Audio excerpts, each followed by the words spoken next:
la foto del día. Debajo de un puente, en un escenario de guerra, en el 10º día de la invasión de Rusia a Ucrania, la gente que se protege ante un nuevo ataque. Un bombardeo que ocurre en este sector de la ciudad y la amenaza constante de algunas ciudades que hasta el momento no han tenido ataques por parte de las fuerzas rusas, pero sí que temen que pueda producirse una invasión tal como tuvieron distintas ciudades que hoy están verdaderamente hackeadas. Miles de civiles atrapados o refugiados bajo las bombas rusas. Ignacio, gracias por venir nuevamente. Contanos, bueno, ¿qué te genera esta imagen y cómo vivís conociendo la forma en la que se vive en Ucrania, la idiosincrasia rusa también? Digo, ¿qué ves en esa foto, más allá de la foto en sí?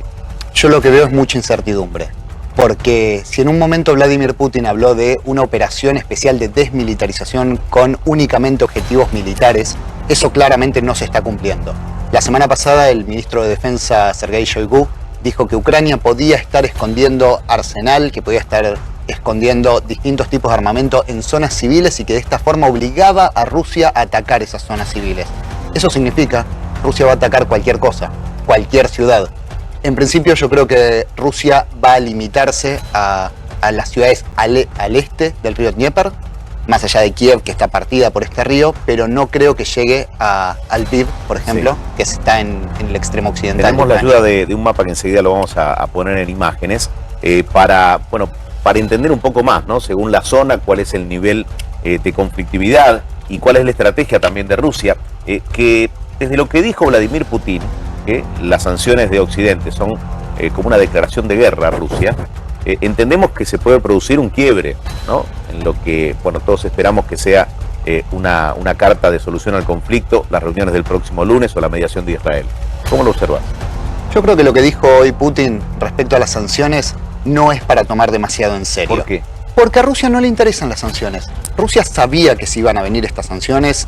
Al momento que Putin decidió invadir, tenía clarísimo qué tipo de sanciones le iban a caer y cómo iba a ser afectada la economía rusa. No puede vivir con naturalidad Rusia la caída del 50% del rublo, por ejemplo. Absolutamente, pero Rusia ya tiene sanciones. Rusia ya tenía sanciones desde 2014 y de alguna forma se sobrepuso y las sanciones no implicaron ningún tipo de cambio. ¿Y qué le interesa? Dijiste, ¿no le interesan las sanciones? ¿Qué le interesa? Lo que le interesa a Putin es la reestructuración de las políticas de seguridad y defensa de Europa. En principio, que la OTAN no avance hacia países que Rusia considera parte de su esfera de influencia, parte de su patio trasero.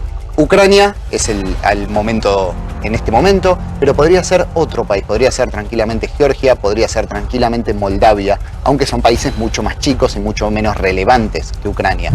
Pero hoy por hoy es Ucrania. Lo que a Putin le interesa es, digamos, que la OTAN le preste atención a sus demandas en seguridad. Que la OTAN no esté demasiado cerca de sus fronteras, que no pueda instalar, por ejemplo, bases militares muy cerca de sus fronteras. Todo lo que estamos viendo hoy tiene que ver con eso, con lo que Putin reconoce como una expansión de la OTAN que lo considera una amenaza. Ignacio, te hago una consulta. Putin se refirió específicamente a lo que es la exclusión aérea y que la OTAN no se meta ahí. ¿Qué es lo que está pidiendo? ¿Qué es lo que pide Ucrania? ¿Y qué es lo que dijo Putin? Cuidado con esto. Bueno, el bloquear el espacio aéreo significa que la OTAN tendría que meterse y atacar cualquier avión, cualquier vehículo aéreo que atraviese el espacio aéreo de Ucrania. Eso significa que la OTAN se metería directamente, que se involucraría directamente en la guerra. Cosa que no está pasando porque, bueno, a la OTAN no le interesa una guerra abierta contra Moscú. Sí, pero no está pasando porque no se ha presentado una situación en la que vean un avión que está cruzando por un lugar indebido. Exactamente. Todo lo que estamos viendo hasta ahora es un momento de muy alta tensión porque Putin está apostando a que la OTAN no se va a meter. Ahora, llega a caer una bala, llega a haber un ataque de falsa bandera, llega a ser herido alguien al otro lado de la frontera, 1 centímetro en el suelo polaco, o rumano, o checo, o eslovaco, que son todos países miembros de la OTAN, y la OTAN está obligada a meterse. Es decir, son esos momentos donde una chispa puede desatar lo muy peor. Delgado el límite, entonces. Es muy delgado el límite. Absolutamente. Ahora, en las últimas horas pasaron muchas cosas, como por ejemplo el ataque a una planta nuclear. Más allá del mapa político, y ya nos vamos a ocupar de eso, quiero que me cuentes, y vamos ahora sí a ver un mapa de las centrales de las centrales nucleares, porque cuando Vladimir Putin se refiere al poderío que tiene en materia nuclear, también muestra, ¿no? Ustedes me sancionan, pero Rusia tiene con qué responder. Sí, claro. Digo, ¿esto es una jugada, digamos, solamente verbal de Putin o es una amenaza concreta? Digo, ya demostró que puede ir contra objetivos sensibles, ¿no? Yo creo que esta vez no es una amenaza. Tenemos que tomarla en cuenta. Esta vez es una amenaza importante, porque ya cometimos el error de no tomar en cuenta las amenazas durante años y Putin terminó invadiendo Ucrania. Esta vez hay que prestarle atención porque Putin claramente está dispuesto a todo. Si Ucrania no cede, si la OTAN no cede, entonces hay que tomarse en serio las amenazas. La semana pasada Putin dijo que ponía en alerta su sistema de seguridad nuclear y creo que hay que tenerlo en cuenta. Sí. A ver, sobre la base de ese mapa, ¿sí? De lo que vemos, así lo vamos a ver en pantalla a pleno para que nos puedas contar. Se ha desarrollado y mucho Ucrania, ¿no? En materia nuclear. Sí, la mayor parte de esto viene de la Unión Soviética. La Unión Soviética tenía un gran desarrollo en energía nuclear, no al nivel de China, de la China actual, sí, o de Japón. Pero por la ubicación de estas centrales nucleares, asociado a cómo va invadiendo Rusia. Digo, la invasión tiene una estrategia, ¿no? Y las centrales nucleares también son un foco central dentro de la estrategia de Putin. Sí, pero no conocemos bien la estrategia de Putin. Podemos ir viendo cómo son los avances y a partir de esos avances tratar de adivinar qué es lo que pretende de Ucrania. En principio lo que estamos viendo es que hay avances desde Crimea, desde la península de Crimea, hacia el norte siguiendo la línea del río Dnieper. No es casualidad entonces que la primera ciudad que controló el ejército ruso sea Jersón, que Jersón está bien al sur, casi en la desembocadura del río Dnieper al Mar Negro. Y a partir de ahí va subiendo. Ese es uno de los trayectos que están haciendo las fuerzas rusas, de Crimea hacia el norte siguiendo el río. Otro trayecto es desde el norte, desde Bielorrusia hacia el sur, hacia ciudades como Kiev, como Kharkiv, que me parece, yo tengo la idea de que Putin no tiene por objetivo tomar estas ciudades grandes, sino que tiene por... Kiev? Ni siquiera Kiev. Yo creo que quiere rodearlas, sitiarlas, debilitarlas para forzar una negociación. Ajá. Ahora, ya que hablas de negociación, esto es muy importante. Se encuentran el próximo lunes representantes de ambos países. Digo, ¿qué puede ceder uno y qué puede ceder otro? Porque da la sensación que Putin no va a ceder nada. Nada. Bueno, es la tercera ronda de negociaciones y hasta ahora no hemos tenido muchos avances. Zelensky, el presidente ucraniano, dijo abiertamente que él no esperaba nada de estas negociaciones y creo que estoy de acuerdo con él. Porque en principio a Rusia no le interesa Volodymyr Zelensky como interlocutor, no lo ve como interlocutor válido. Lo quiere afuera, quiere otro Lo quiere gobierno. afuera, claramente. Porque yo digo que no se vuelve de determinadas declaraciones. Claro. ¿No? Cuando vos hablás o señalás a alguien con perfil nazi y otro tipo Drogadicto. de situaciones, drogadicto y sí. demás, digo, ¿cómo te sentás a hablar el día de mañana si dejan de hablar los representantes y están cara a cara Zelensky y Putin? Hasta ahora no ha Imposible. pasado. Putin no le atiende el teléfono, según Zelensky, no le atiende el teléfono. ¿Y qué Entonces sería? Rusia quiere, sí, Sí. otro gobierno, lo quiere a Zelensky afuera, y Zelensky se muestra como un duro, respaldado por la población, y el ejército ucraniano que también le responde plenamente a cada uno de sus pedidos, ¿no?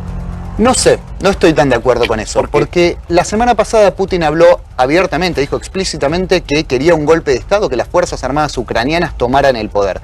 Y yo creo, esto estamos adivinando, no lo sabemos, pero yo creo que si Putin dice abiertamente que las Fuerzas Armadas tomen el poder es porque ya tiene algún tipo de contacto con las Fuerzas Armadas. Si no, no lo diría, pero esto lo estamos adivinando, es muy difícil de comprobar.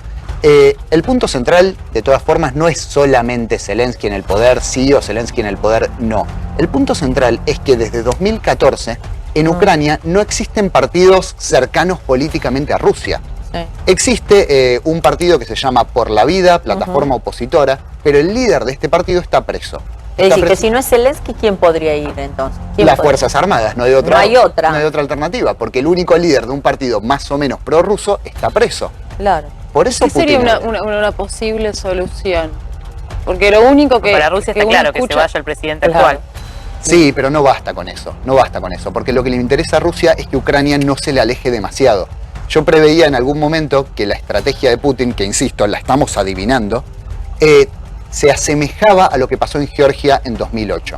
En Georgia en 2008 había dos repúblicas autoproclamadas sin ningún tipo de reconocimiento y Georgia se estaba alejando demasiado de la esfera de influencia de Rusia. Rusia atacó y en 5 días destruyó al ejército georgiano, y desde entonces, desde 2008 hasta hoy, hay 2 territorios de Georgia que el Estado no controla, que son repúblicas autoproclamadas, y que le impiden, por ejemplo, ser parte de la OTAN. Funcionan de alguna forma como un lastre. Bien. Volvemos al mapa que mostrábamos de las centrales nucleares, de las plantas. Una de ellas fue atacada. A mí hay algo que me llamó la atención en las últimas horas, y es que la planta o no fue demasiado poderosa la agresión que sufrió, o tienen un poder de reconstrucción increíble en Ucrania, ¿no? Porque me dicen que ya está funcionando al 100%. Germán Guido Lavalle es ingeniero nuclear y lo vamos a sumar a América Noticias. ¿Qué tal, ingeniero? ¿Cómo va? Buenas tardes. Buenas tardes, un gusto estar con ustedes. A ver, en primer lugar, ¿qué es una central nuclear, una planta nuclear? Y si se puede reparar luego de un ataque, de un bombardeo, de manera tan veloz, ¿no? En tiempo récord. Sí, no. Toda la información disponible dice que no hubo daños severos. Una central nuclear es un lugar para generar energía eléctrica. Esa en particular tiene 6 reactores. El ataque, según informó el Organismo Internacional de Energía Atómica y han estado autoridades ucranianas y rusas, impactó sobre un edificio de capacitación que está a unos 500 metros del reactor más cercano. Esa central, no está operando al 100% según la información disponible, sino que solo uno de esos 6 reactores estaría operando al 50% y los otros 5 están en una situación de parada segura. ¿Y qué características tienen las otras centrales que estamos observando la ubicación allí en pantalla?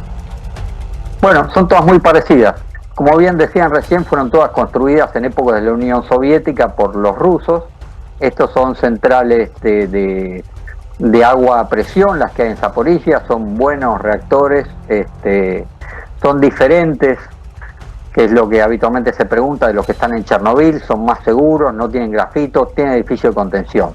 Respondiendo un poco a tu pregunta, ahora, un reactor nuclear no está preparado para sufrir un ataque militar. El criterio de diseño, criterio de ingeniería con que se hace un reactor es que soporte la caída de un avión grande, un avión comercial, pero no un ataque militar.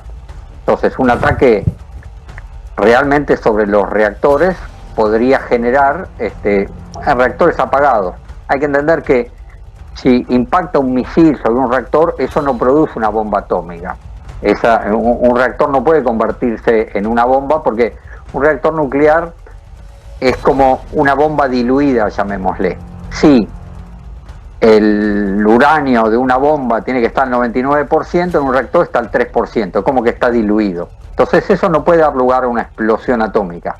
Sí, lo que da lugar es a que se libere la radioactividad que allí está contenida al medio ambiente. Si sufre un daño severo, como ocurrió en Chernobyl o Fukushima, lo que ocurre es que puede liberarse una cantidad sustantiva de radioactividad al medio ambiente. Bueno, ese es el efecto. Justamente, Germán, esa es la principal preocupación, ¿no? Claro. Es una preocupación mundial.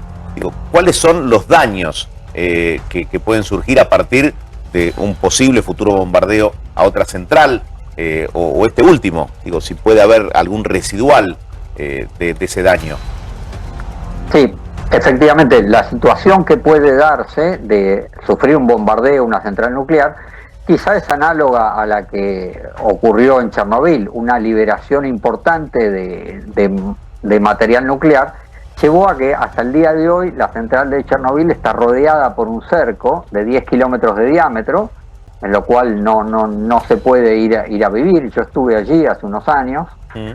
Sí se puede entrar y salir en el día por los niveles de radiación que contiene el suelo. Sí, hay vegetaciones que no se pueden tocar, ¿no? Uno no se puede acercar a determinados lugares porque va variando de acuerdo al sector de ese espacio que está en carácter de desolador, ¿no? Uno lo observa y la verdad es algo que cuesta concentrarse en esa imagen, ¿no? Una imagen que es la posguerra, ¿no? Lo que queda después de un espacio atacado.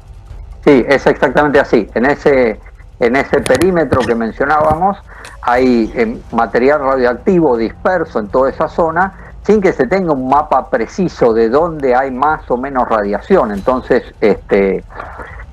como decís, hay zonas dentro de esta superficie que están más afectadas, con tanto la fauna como la flora están todos afectados por esos niveles de radiación que hay en esa zona. Germán, Europa está con mucho temor. ¿Qué puede pasar si realmente hay algún bombardeo que impacte y hay radiación? ¿Hasta dónde puede llegar el impacto, ¿no? O sea, en términos de radiación. Sí, a ver, la radiación puede viajar por la atmósfera a mucha distancia. La cuestión es qué niveles de radiación. Para que se entienda, cuando ocurrió el accidente en Chernobyl, la radiación fue detectada en Suecia. Antes de que los rusos alertaran que tenían un problema en lo que entonces era un reactor de la Unión Soviética, ya se detectaba en otros países. Ahora bien, esos niveles de radiación en el resto de Europa no eran significativos. La radiación es un fenómeno natural, todos recibimos radiación cósmica todos los días, o cuando ingerimos determinados alimentos, o mismo de nuestro cuerpo. Todos conocemos, por ejemplo, la datación a través del carbono 14, es decir, parte del carbono que forma parte de nuestro cuerpo es radioactivo. Entonces, la radiación es un efecto natural. Lo que importa es qué niveles afectan a la vida humana, de las plantas, de los animales. Es decir, vos podés detectar sí, un nivel de radiación alto mucho tiempo después, o quizás no lo detectás, ¿no? Porque nos están haciendo mediciones constantemente. Claro. Sí, se están haciendo mediciones constantemente en diversos países. Ajá. En un reactor nuclear, por supuesto, es mandatorio tener medidores de radiación en las afueras del reactor, pero como el ejemplo que te daba, en Suecia tienen monitores ambientales y a partir de esos monitores ambientales, los hay en Argentina, los hay prácticamente en todos los países, es que puede verse cuando hay alguna nube con radiación.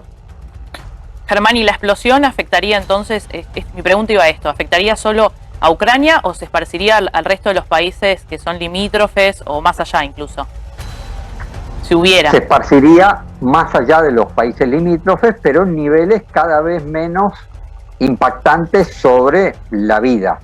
Es decir, en la zona, el ejemplo de Chernobyl es bueno porque el lugar donde no se puede vivir es de 10 kilómetros. Claro. Yo recibo llamados de gente que está a 2.000 kilómetros, que está en Italia o cosas por el estilo, preocupada, y a 2.000 kilómetros los niveles de radiación no pueden ser significativos.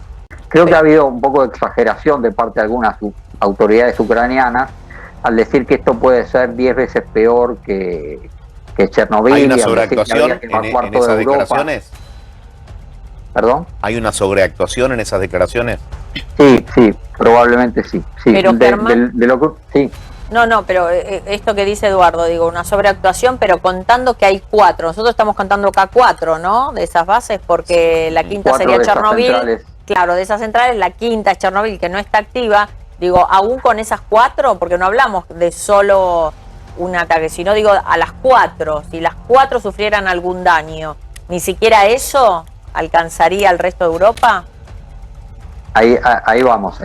Bien por la pregunta. En esas 4 centrales hay 15 reactores, todos más o menos equivalentes a Chernobyl. Entonces, si yo destruyera los 15 reactores que hay en estas 4 bases que estamos viendo en pantalla, tendría un efecto, sí, eventualmente 15 veces al de Chernobyl. Porque la cantidad de uranio y material radioactivo es más o menos parecida. En Chernobyl había 4. El total de los restantes son 15. Pero entonces sí afectaría a los países limítrofes. Sí, ciertamente. Y a la gente. Y a la gente también. De hecho, el accidente de Chernobyl afectó a Bielorrusia, que está muy cerca. Claro.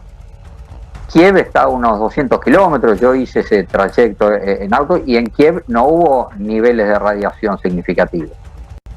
Germán, a ver, para pasar en limpio, porque es muy importante lo que decís, si bien hay declaraciones que, digamos, aprovechan la situación para generar un pánico excesivo, es para que estemos asustados, pero quizás no en la utilización que hacen algunos, ¿no?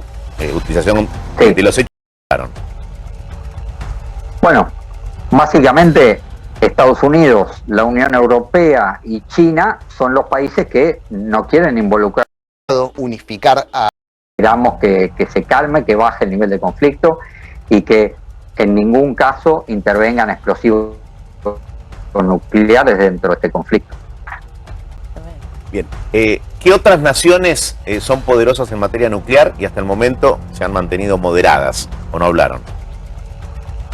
Bueno, básicamente Estados Unidos, la Unión Europea y China son los países que no quieren involucrarse en un conflicto directo para evitar que esto escale. Estados Unidos tiene más o menos la misma cantidad, algunas menos que lo que tiene la Federación Rusa. Países como Francia e Inglaterra tienen sus explosivos nucleares.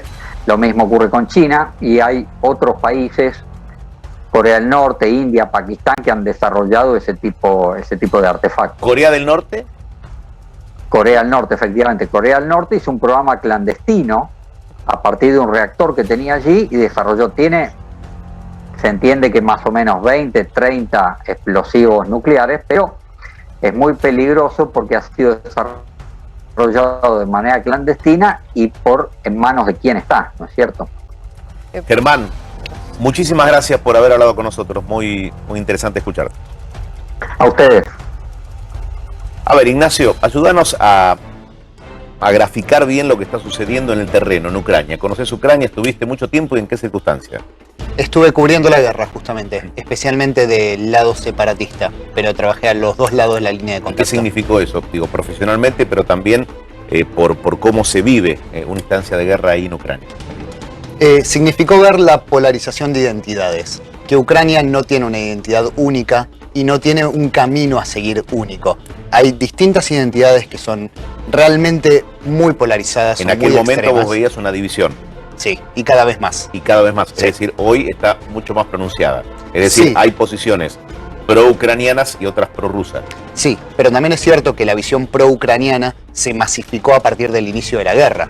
Y más aún ahora, porque la invasión de Rusia es injustificable y obviamente los pro-ucranianos, los ucranianos en general, están en contra de la guerra, y la decisión de Rusia de atacar Ucrania aleja cada vez más a los ucranianos de Rusia. Uno cuando lo escucha a Zelensky, que le pide a la población que se arme y que acompañe a las tropas, cuando ve el espíritu de los soldados ucranianos, uno dice, bueno, aquí hay un pueblo unido y tropas que responden verdaderamente a Zelensky. Digo, es una uniformidad que muestra el presidente para, bueno, verse poderosos hacia adentro y hacia afuera. Sí, sí, pero también hay ¿Es ficticia? No, yo no diría que es ficticia, diría que es un poco exagerada. Porque, por ejemplo, hace algunos días, no sé si no fue ayer, un alcalde de una ciudad muy pequeña de Ucrania se pronunció a favor de la intervención de Rusia, de los ataques de Rusia, de la invasión de Rusia, y este alcalde fue asesinado. Entonces no es que todo el pueblo ucraniano está del mismo lado, sí, claramente la gran mayoría, y creo que las acciones de Putin han logrado unificar al pueblo ucraniano en este sentido. ¿Y le tienen miedo a Putin? Sí, sí. Y deberían tenérselo también.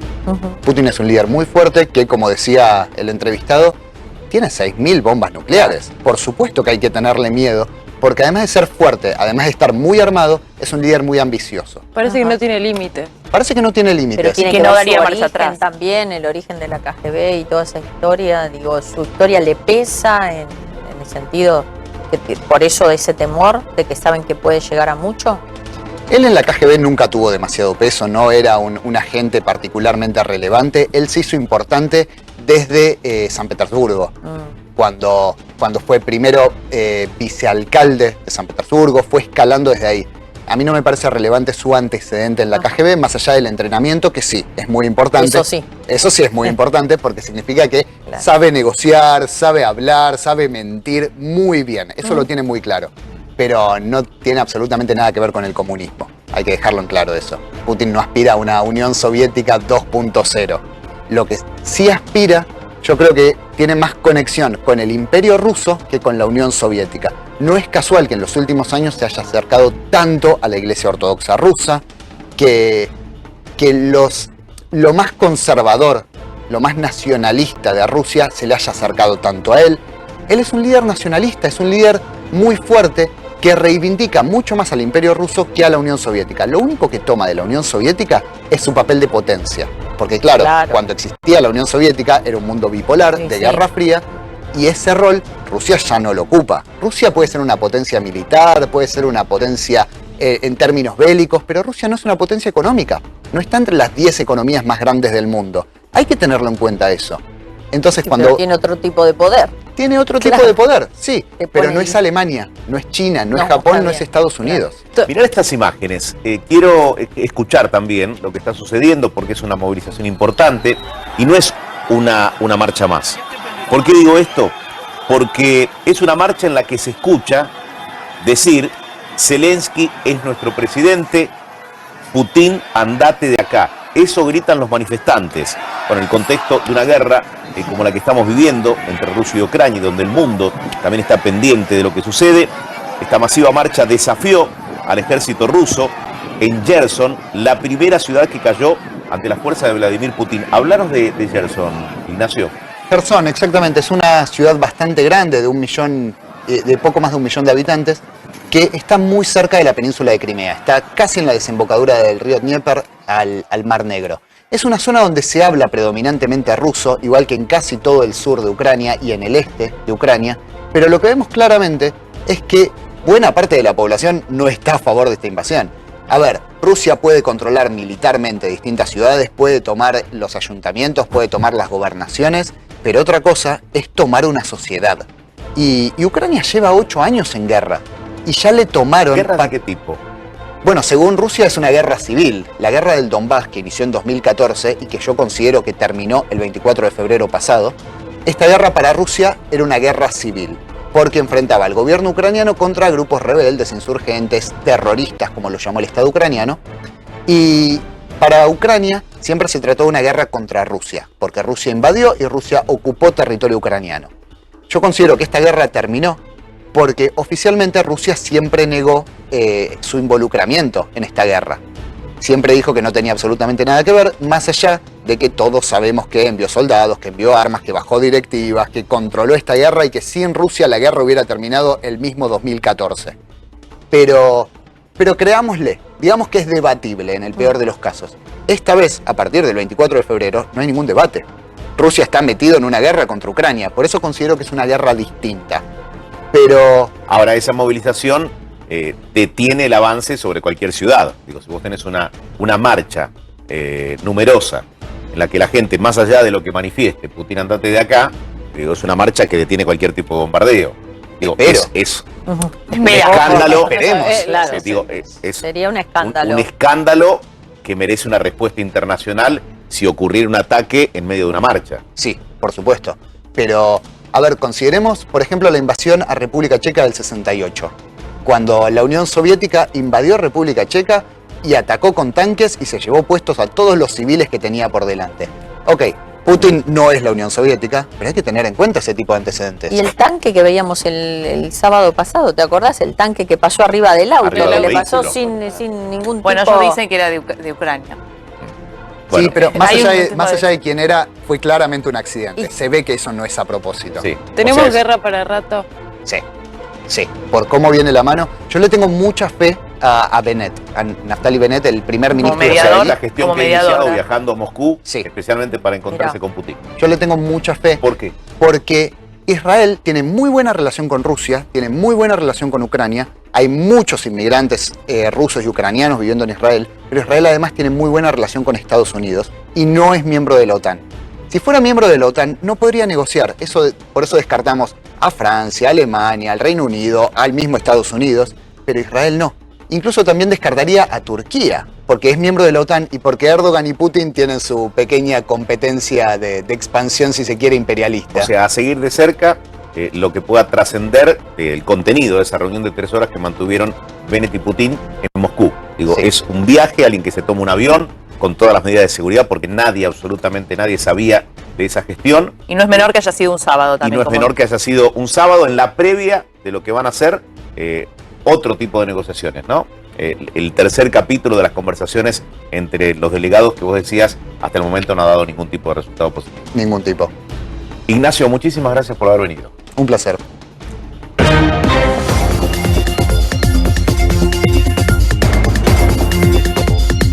Atención, la información es urgente. Legisladores de Estados Unidos le prometieron a Volodymyr Zelensky, presidente de Ucrania, 10.000 millones de dólares como ayuda. Lo que tenés que saber que por primera vez desde que ha comenzado el conflicto y la invasión de Rusia, se lleva adelante un nivel de conversaciones que incluyó en el día de hoy un encuentro virtual entre el presidente Zelensky y los legisladores de los Estados Unidos, que se comprometieron, reitero, a brindar ayuda económica, en este caso 10.000 millones de dólares para este momento de tensión y agravamiento del conflicto. Sigue con nosotros Ignacio Utin, gracias por acompañarnos. Digo, empieza a tener ya una conformación del conflicto como para darnos una idea que va a prolongarse en el tiempo, ¿no? Sí, eso parece. Y me parece interesante que la invasión de Rusia, que tenía por objetivo inicial, aparentemente, alejar a Ucrania de la OTAN, de la Unión Europea, de Estados Unidos, de Europa Occidental, cada vez estamos viendo que es contraproducente. Ucrania se está acercando cada vez más a Occidente a partir de esto, porque anunció su candidatura a la Unión Europea. La Unión Europea dijo que puede ser que le den un acceso anticipado, considerando la situación de emergencia, y estamos viendo que Estados Unidos le entrega armas, que le entrega dinero. El Fondo Monetario también anunció un paquete de ayuda. Porque todos salen a la defensa. Claro.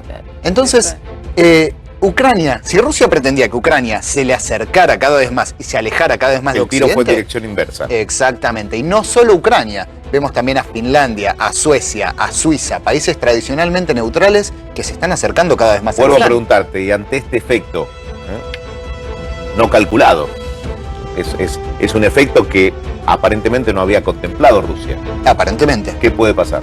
¿Qué puede pasar? Puede pasar que Putin redoble la apuesta y ahora sí vaya por el todo, vaya, digamos, a desmembrar a Ucrania. Esa es una posibilidad muy concreta. ¿Qué significa desmembrar? Significa que lo que hay al oeste del río Dnieper, hacia el lado de Polonia, hacia el lado de Hungría, de República Checa, de Eslovaquia, todo eso va a ser Ucrania, que es la zona donde más se habla ucraniano, donde predomina la etnia ucraniana, y todo lo que hay al este del río Dnieper, veremos. Quizás se convierta en nuevas repúblicas autoproclamadas, quizás sea anexado por Rusia, no lo sabemos. ¿Esto podría salir de las conversaciones que está teniendo con el primer ministro israelí? O sea, este tipo de negociaciones.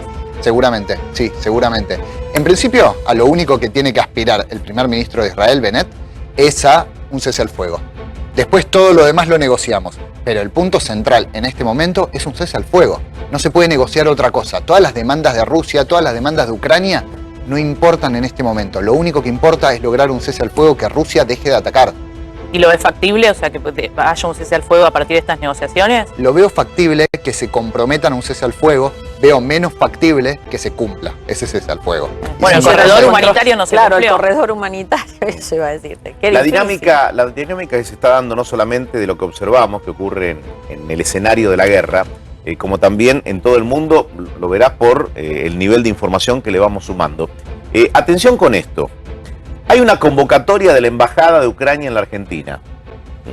La convocatoria concretamente, y allí está cómo lo han subido a las redes sociales, el tuit oficial, la Embajada ucraniana en nuestro país pide voluntarios para ir a pelear contra las fuerzas de Putin.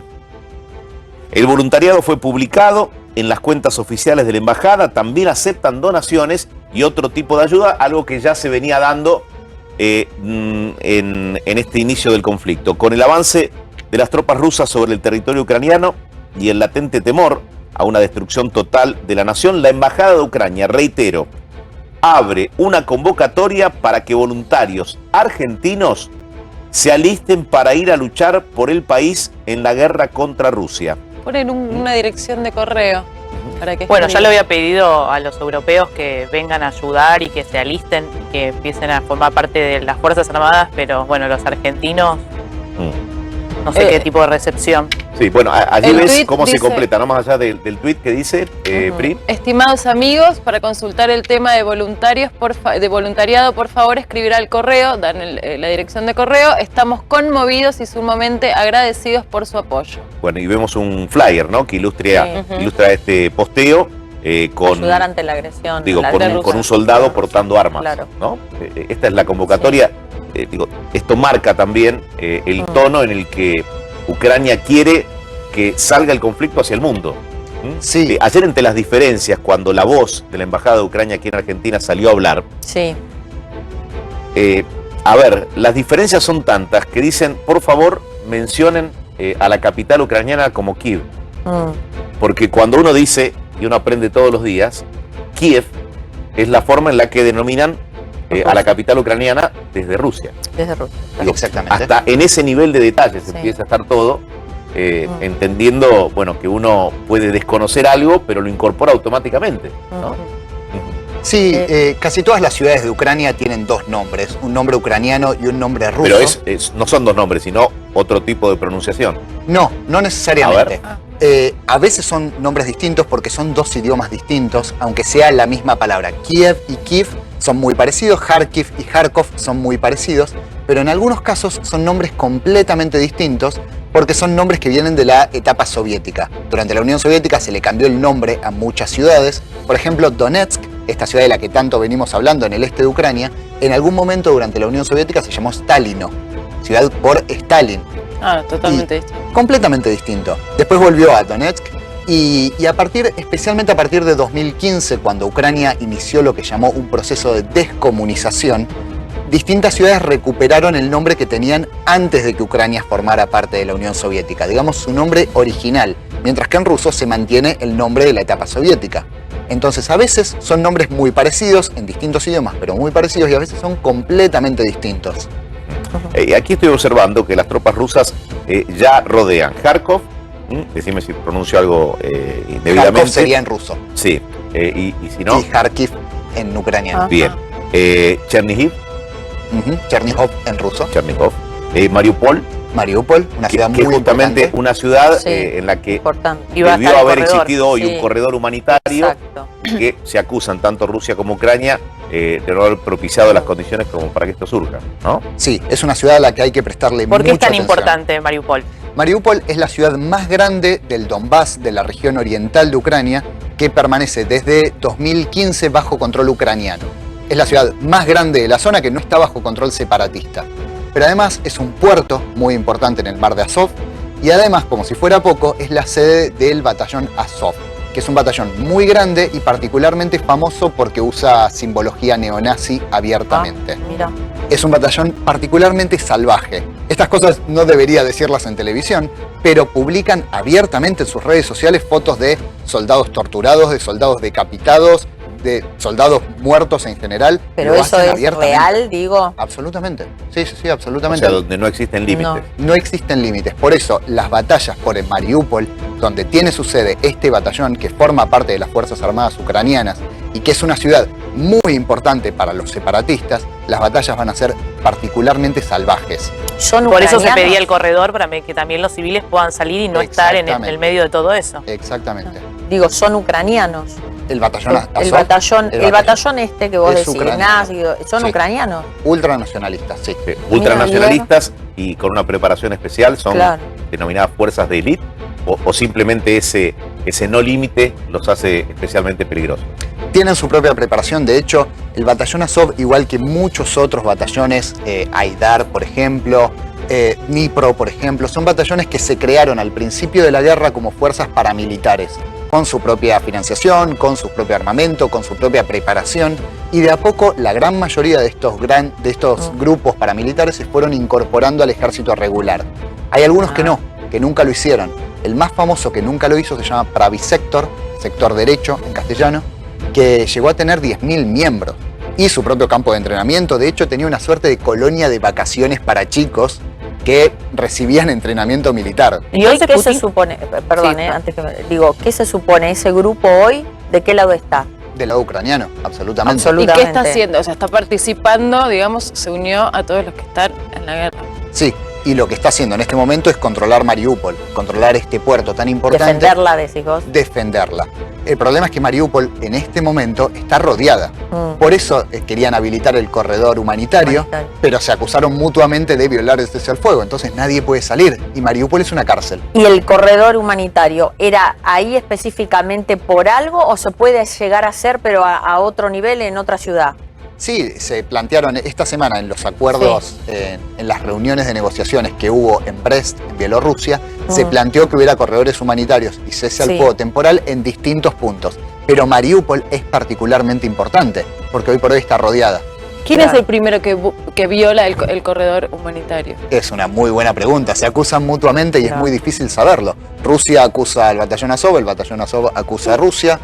Muy difícil saberlo. Probablemente Ahí deberían los dos. estar cascos blancos, por ejemplo. Opino, digo, creo. ¿Los cascos blancos no deberían hacer estas cosas? Por ejemplo. O garantizar el corredor humanitario. Claro, o Naciones Unidas. Digo, o no, ahí no tiene cabida Naciones Unidas ni otro tipo Por de ahora organización. Naciones Unidas no se ha metido, no Por ha enviado eso. cascos azules, Sí. pero sí existe, por ejemplo, el 6R, la Cruz Roja Internacional, existe, de hecho trabaja hace muchos años en Mariúpol, porque Mariúpol está a unos 10 kilómetros de la línea de contacto. Es una Claro. zona que lleva 8 años en guerra permanente. No es que ahora hace 2 semanas empezó la guerra, no, lleva 8 años de guerra permanente. Y me faltaba mencionar Sumi, ¿puede ser? Sumi. Sí, como otras de las regiones o de las ciudades que aparecen como rodeadas por tropas rusas. Bueno, así la mencionan en este informe que me llega. Civiles armados, menciona también este mismo informe, resisten en las calles y las fuerzas ucranianas, redoblan los esfuerzos para contener el avance de Rusia. Digo, son características que presenta un conflicto en su día 10. Ya estamos en la medianoche, ¿no? Allá, en sí, Ucrania. sí. Claro, 5 horas más. 5 horas son. Sí. Háblame Sí. de los ucranianos. ¿Cómo son los ucranianos medios? Digo, ¿cómo es su vida? ¿Cuáles son sus desafíos, sus sueños? Me consta que son muy educados por distintas conversaciones que hemos tenido, con gente ucraniana que vive aquí y con aquellos que están todavía radicados allí. Muy respetuosos, muy educados. ¿Qué más? Ucrania en principio es una sociedad muy plural. Sí. Hay distintos tipos de etnias, hay distintas colectividades. Por ejemplo, en Crimea están los tártaros, que es un pueblo túrquico, que son musulmanes. Hay rusos, hay polacos, hay muchos húngaros, étnicamente húngaros en el oeste de Ucrania. Pero vamos a generalizar un poco.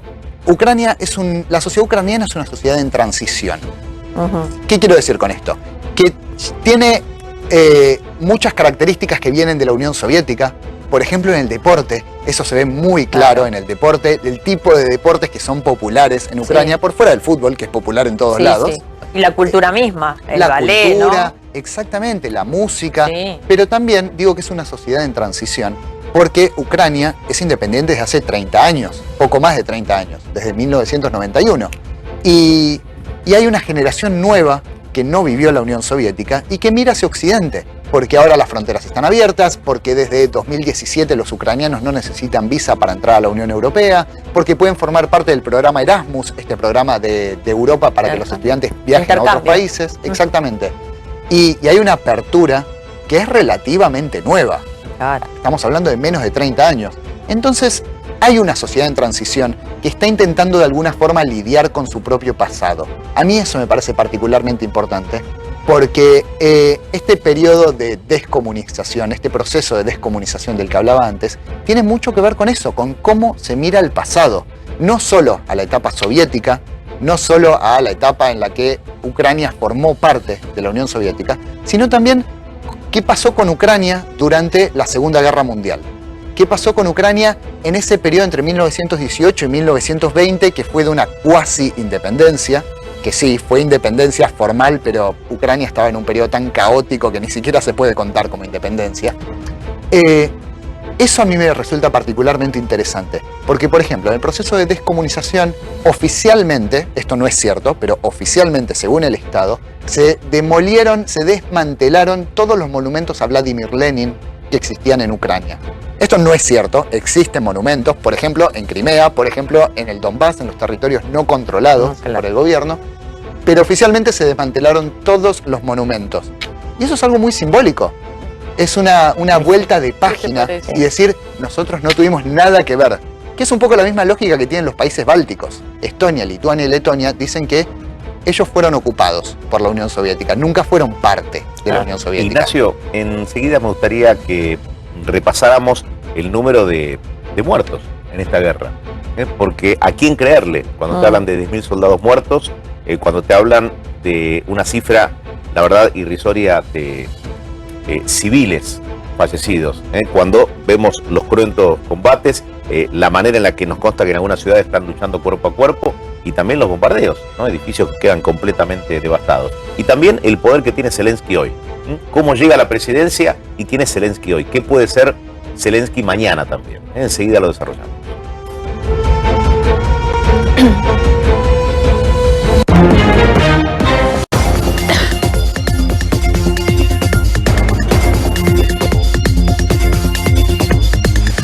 Consecuencias económicas de la guerra y una advertencia del FMI. El FMI advirtió que si la guerra persiste, el efecto puede ser devastador y además habló del impacto que pueden tener el precio en la energía y de las materias primas, con estos aumentos que hablábamos antes, alrededor de todo el mundo.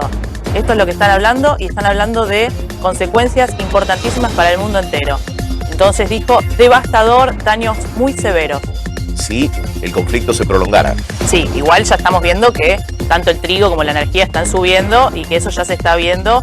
Esto trae consecuencias también en países que compran trigo para poder alimentarse. Habían advertido respecto a eso, la FAO advierte que puede generar hambruna en ciertos países. Entonces ya está generando este tipo de consecuencias, pero las consecuencias podrían ser aún peor. Bueno, termina de definir su posición el FMI, no dice nada que consideremos nuevo. No. Es decir, lo hace un cálculo, Sí. este cálculo lo hace cualquiera de nosotros. Sí. Chiquito de 7 años también. Digo, si se prolonga el conflicto, cada vez va a ser más complicado para el mundo. Para el mundo para y va a todas las impactar en la economías. inflación. Es un poco lo que veníamos hablando.